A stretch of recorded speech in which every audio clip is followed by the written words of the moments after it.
Welcome back, everybody, to the show. We begin today with some groundbreaking, shocking, earth-shattering breaking news.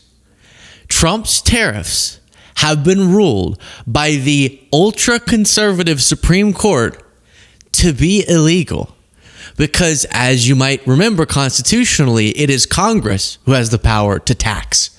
And that's exactly, as much as Trump didn't want to admit it, what a tariff is. And so there's some limited areas where the legality was different. The legal reasoning for how these tariffs were being imposed was different. Under authority Congress had actually given on national security, targeted steel tariffs. Some will remain in place. But the broad sweeping tariffs that he's been turning on and off and then punishing people with and then using as a negotiating tactic, but then bragging that he's bringing all this revenue. Well, he set up his own defeat because when you explain it as this great revenue generator, wait, that's a tax. Oh, you're taxing U.S. companies. Wait, that's Congress's authority. And we've been saying that Trump has been using this authority illegally. And now a Supreme Court that is so Trumpy that they ruled Trump had immunity as president from being criminally prosecuted almost entirely, still even they said illegal. Now, what does this mean for Trump's literally main thing? I love tariff, favorite word. We don't yet know. Refund process, oh my gosh.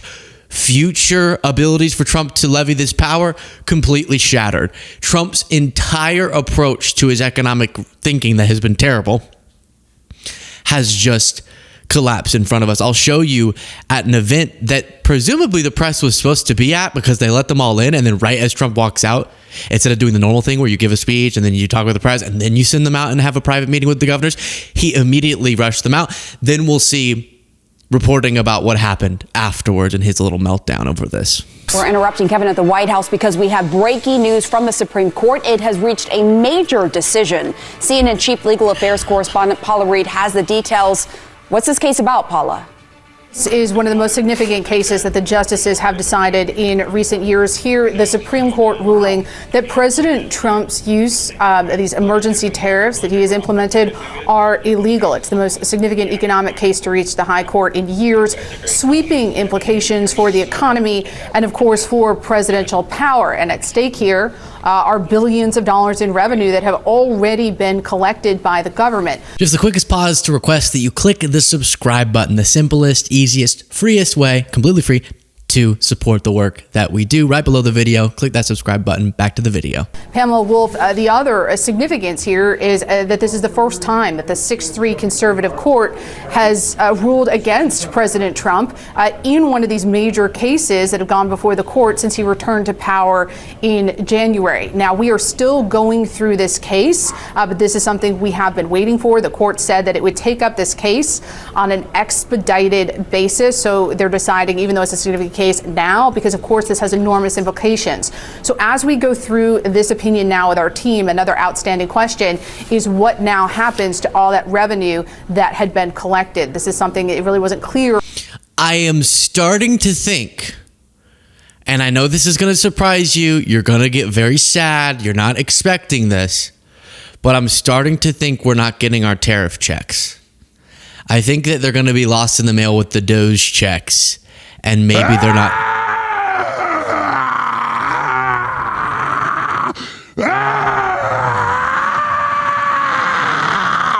Coming our way. The Supreme Court struck down a suite of President Trump's tariffs on Friday, a historic blow to the administration's economic agenda. In a rare rebuke of Trump's power, the nation's highest court said many of the administration's tariffs were illegal. So again, I explained in some of the actually congressionally approved and power that has been given to the president congressionally for national security to impose limited tariffs, those will stand.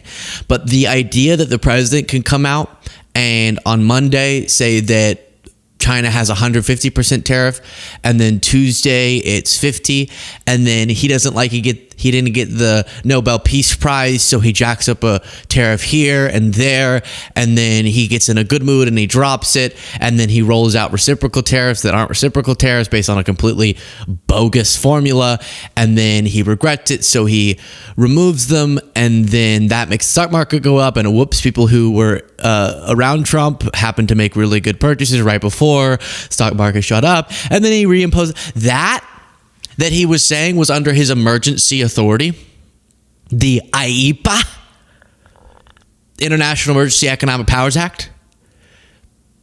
That's not it. That's not legal. It's not constitutional, because he's just levying tax power, not for a real emergency situation, not for an actual national security threat, but just on his whims. Whenever he gets annoyed at a country, whenever he wants Brazil to be doing something else with Bolsonaro. That is illegal and unconstitutional, as we've been saying. And now even Amy Coney Barrett agrees, which Trump placed onto the court. So then, as this news was breaking, Trump comes out hosting governors for a breakfast meeting. And this seems to not have been the plan. Immediately gets the press to leave because, you know, Dumpy's going to have a meltdown. Hello, everybody.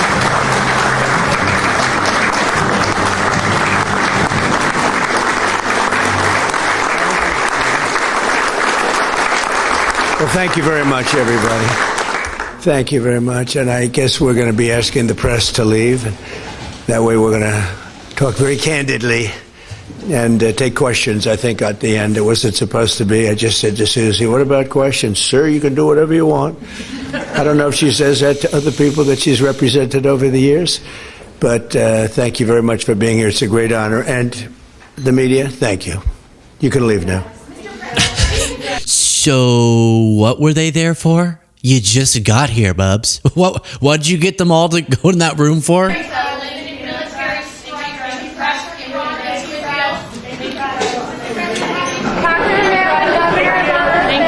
You know that T-minus, if the press was in there 5 more minutes, they would have captured some very heinous stuff on video. That's my guess. Because imagine, I don't know if some of you understand what this is like. This is, have you ever had, this is not going to be relatable to Trump because he doesn't really like dogs, but have you ever had just a dog that was like your absolute love, your child, it was everything to you, and then Kristi Noem shot it? That is what this feels like to Trump. This is his baby. He says tariff is his favorite word above the word love. And people have been warning him. It's like some guy named Dumpy went and thought, oh, there's this really hard material that it looks like frozen water, but it's so hard that I'm going to start building my house out of it. And it's cold outside. And as he's building it, you're like, no.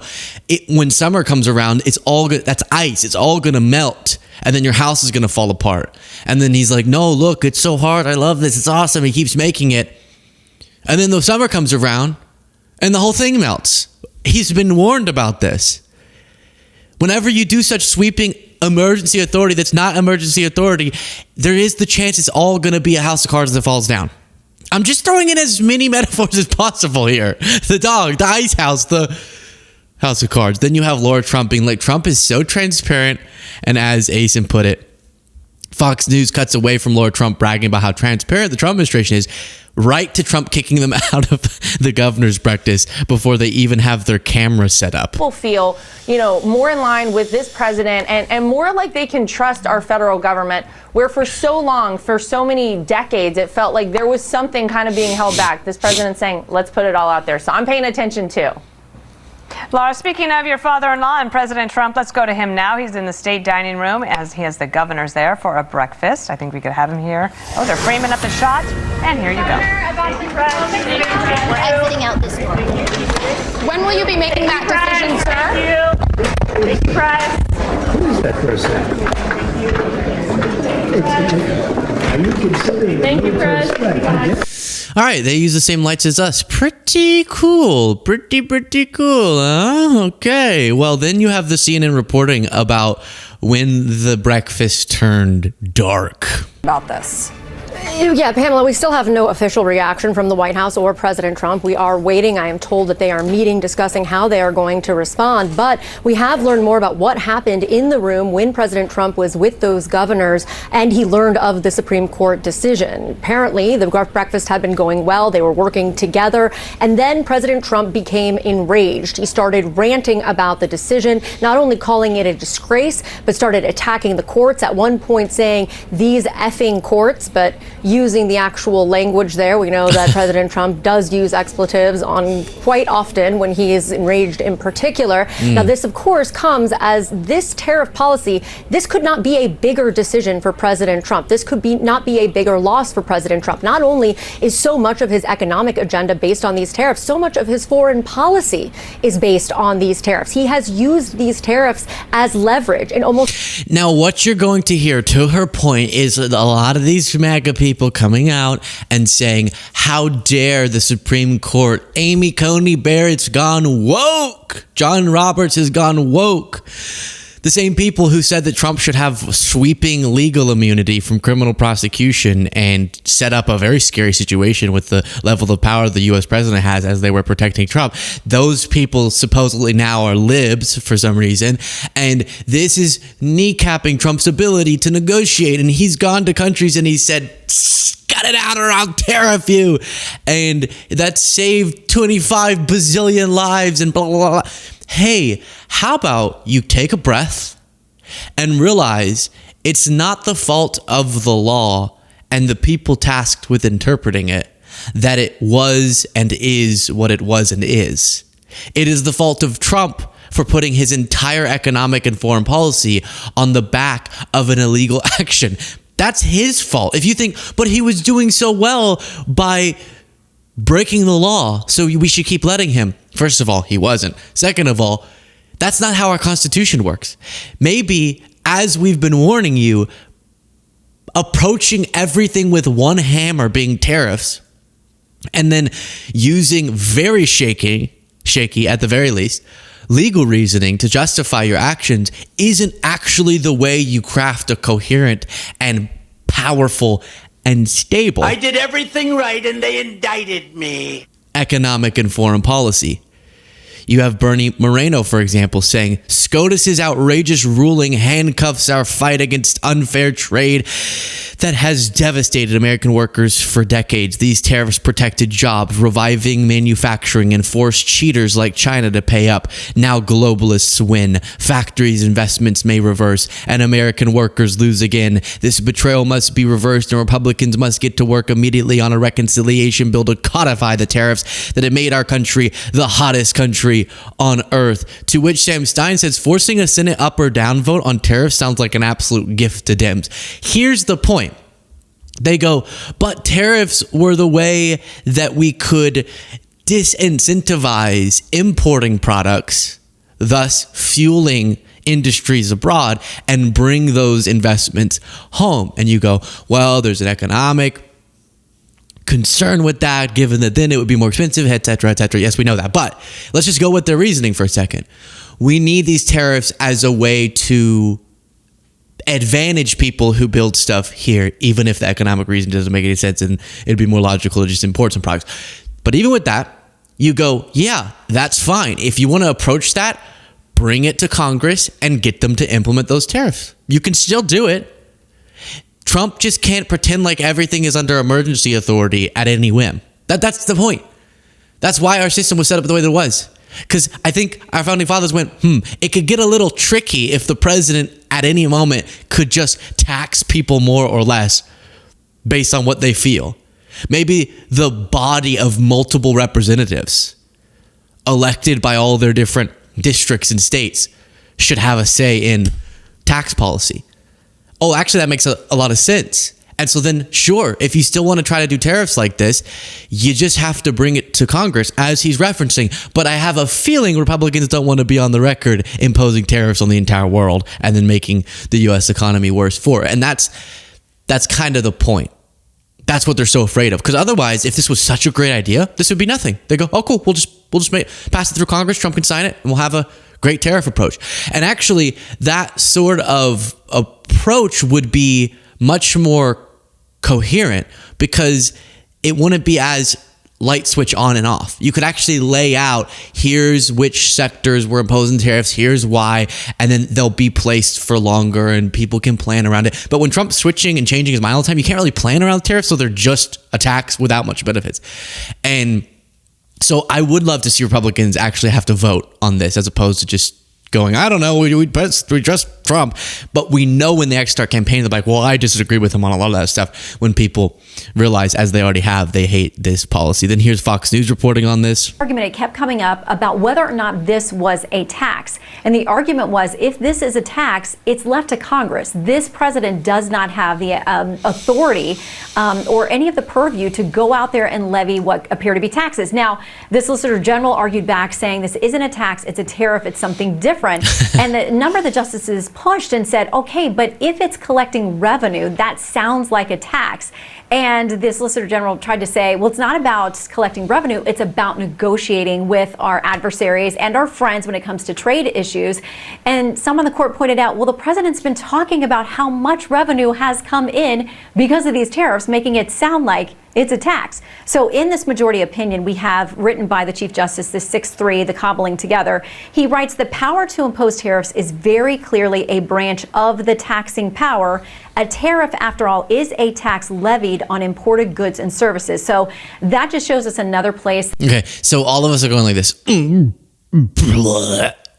They're finally having to admit what we've been saying. And it's not like, oh, look at us, we're so smart, the deep nuance of Luke Beasley. Oh, the deep nuance of how Luke Beasley. That's not what anyone's saying. It's obvious. Yes, it's a tax. That's obvious. That's just what it is. Definitionally, you're imposing a financial requirement paid to the government based on imported goods. And that's gonna be under Congress's authority. We've been saying it. Trump structured like his whole presidency around something he didn't have the power to do, as now the Supreme Court has declared. So think back to all the people who said the panicans. Think back to all the defenders of Trump said, no, he's so genius. And our argument was, well, economically, this seems kind of incoherent, but also legally, don't you want to build the foundation of your presidency on something that you know isn't going to be ripped to shreds in the courts because of the way our Constitution is written? And then they went, it'll be fine. And now we're seeing it all come tumbling down.